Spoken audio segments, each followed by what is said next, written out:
Picture this. The sandstorm is rising in the horizon.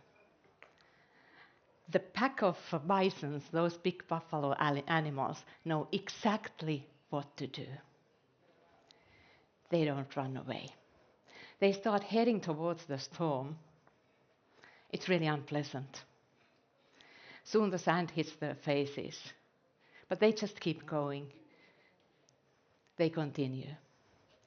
Why don't they run away? They know intuitively that if you try to run away, the storm is such a big nature force that it will reach you anyhow, and it'll just take a longer time to get rid of it. If you go through, even if it's unpleasant, you can at some point leave it behind. In our daily lives, especially in demanding conversations, negotiations, and conflicts, the sandstorms that we sometimes try to run away from are our emotions, our or others. And in the same way, it doesn't help. Emotions reach us anyhow. After having worked for a few years after my studies, I realized, unfortunately, I wasn't the bison. When I met resistance, I tried to run away or adapt too much. So I started a journey that most likely will last for the rest of my life. And now I will share 6 elements that I learned in the journey. How you can succeed in those sandstorms, those crucial conversations.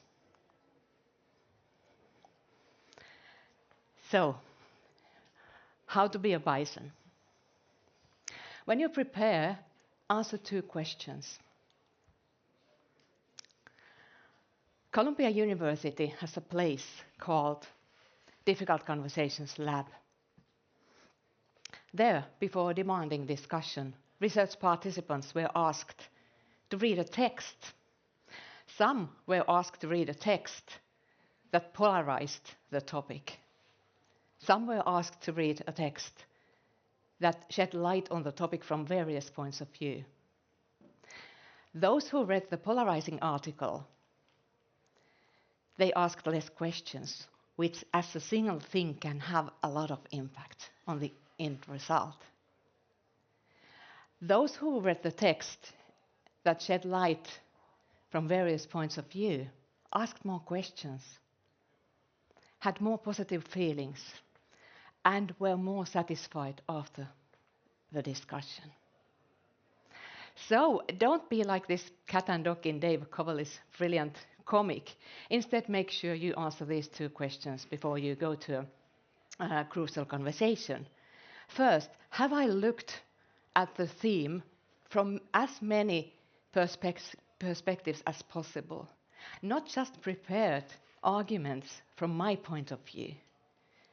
Because in tough situations, arguments tend to drive everybody deeper onto their own opinions, and it doesn't help to resolve the situation.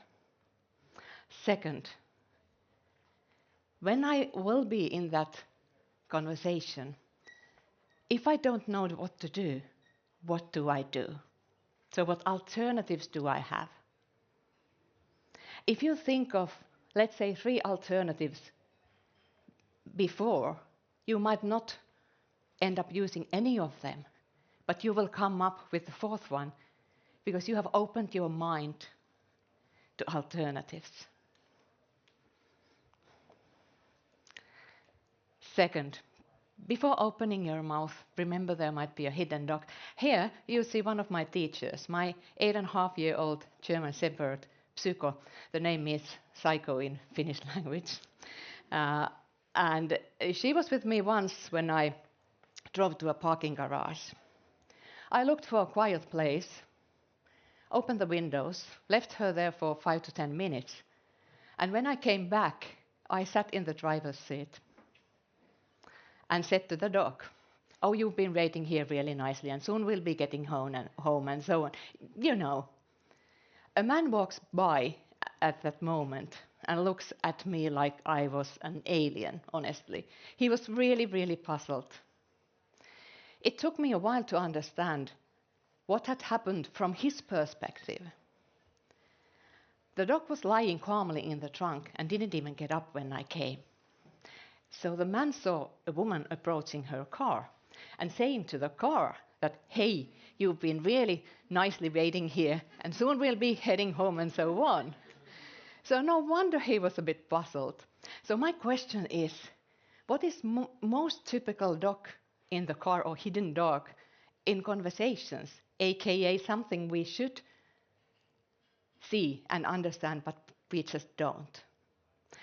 I say it's the same thing that executive teams do too often, based on my executive team meeting monitoring analysis. Ask too few questions and think that you already know, even if you don't. So what can you do? If you could just notice the moment when you are about to state your opinion, and instead of saying your opinion, you would decide to ask one or two extra questions. Questions that you wouldn't normally ask. That might change it all. Or ask yourself, what have I never ever asked in tough situations, even if I should have, even if it could have been beneficial? You can even make a list of new questions, because in pressure we tend to use the same ones we have been using before. 3. In a conversation, see the world like an astronaut. In my journey, I went to see 7 astronauts because I thought that they have to understand something about demanding conversations. One of them was a Canadian astronaut, Robert Thirsk. The International Space Station goes around the Earth in 90 minutes. So every 90 minutes you are in the same place, or you see same kind of things. And when Robert went up there for the first time, same thing happened to him that most likely actually happened to you right now when you saw this photo for the first time. You looked for familiar places. In space, after a few rounds, this loses meaning. And why is it? He described that it loses its meaning because from space you cannot see the borders of countries. And you start to understand in a really, really different way how we are all here together. You see the smallness of our sphere, pettiness of many debates, stupidity of many disputes. So looking from afar, you see differently and you act differently. Luckily, you don't need to go all the way to the space to see differently and act differently. You can use a classic Harvardian negotiation skill, go to the balcony. When you are in a situation, imagine yourself looking to the situation from a balcony perspective and ask, what advice could I give? So actually to yourself. But when you look from different perspective, you see something different. And one of the most important decisions of our lives is to decide who to me is us, who to me is those other people. Like for astronauts, you start to see us from a wider perspective. And even in disputes, us perspective drops the borders between people. You see it differently, you act differently. In a negotiation, use extended silence. They conducted a piece of research at MIT where they noticed that negotiations actually end better when you use something that's called extended silence. Can you guess how long the extended silence in that research was? 3 seconds. I understand why some of you smile, because in our culture, especially here in Finland, 3 seconds barely is an extended silence. But you can actually do quite a lot in 3 seconds. Think about it. 1, 2, 3. You have time to calm your body, to breathe, to think what question you haven't asked, to let intuitive messages come through, get a realization about your sunstorm moment or something else. And I guarantee you will be in a more optimal state for the discussion. 5. When facing resistance, apply hostage negotiation principles. My journey took me to study with 5 different hostage negotiators around the world. That was really interesting. And some of them use a principle that's called 1-to-4 principle. And what it means is that in tough situations, say what you have to say in 1 sentence, and if you cannot, use maximum 4. Obviously, it doesn't really matter whether you use 2 sentences or 6 or what the number is. It's a memory rule. It's a memory rule to remind you that when the situation is difficult, please forget lengthy monologues.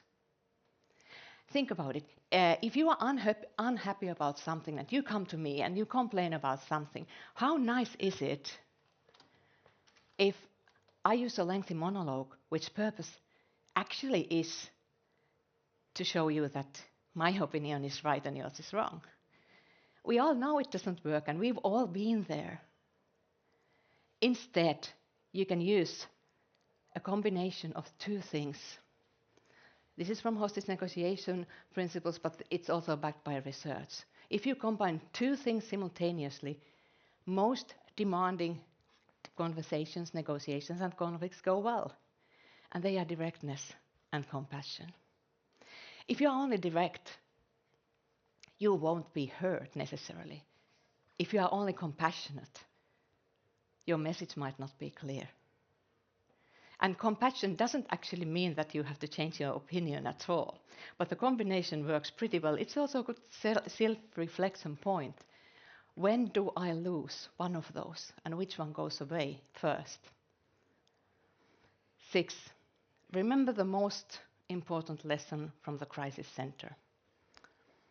Years ago, I started to volunteer at Crisis Center here in Helsinki because whatever I did, I was so desperate to learn something about demanding conversations that I went to many places. And when I started to volunteer, it was time for my first call. I was hoping to get a call without a major crisis.